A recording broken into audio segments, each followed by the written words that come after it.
In today's video, I'm going to teach you how to integrate Notion with Toggl using the powerful automation tool Zapier. If you're looking to streamline your workflow and automate tasks between these two applications, this video is for you.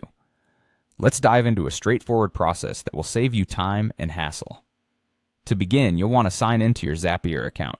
Once you're logged in, navigate to the option to create a new Zap by selecting Create followed by Zap. This Zap will serve as the bridge between Notion and Toggl, automating the workflows as you define them. Next, you need to decide which of the two apps will be your starting point, known as the Trigger app.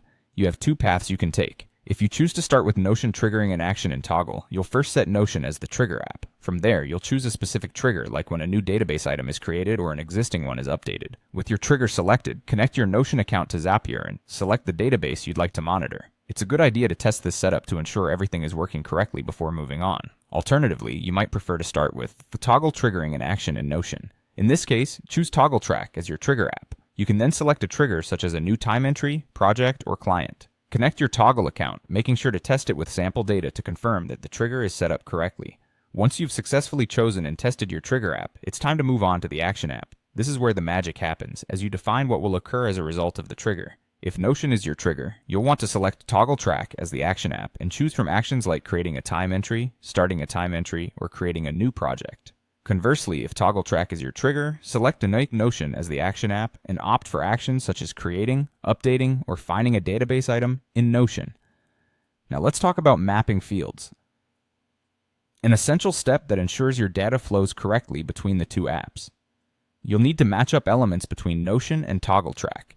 For example, if you're sending data from Notion to Toggl, your Notion task name might map to the Toggl description field. Alternatively, when data moves from Toggl to Notion, you might match Toggl's description to a title in Notion. Be sure to check that each field is correctly aligned to avoid any errors later on. With your fields mapped, it's time to conduct a test to ensure the entire Zap works smoothly.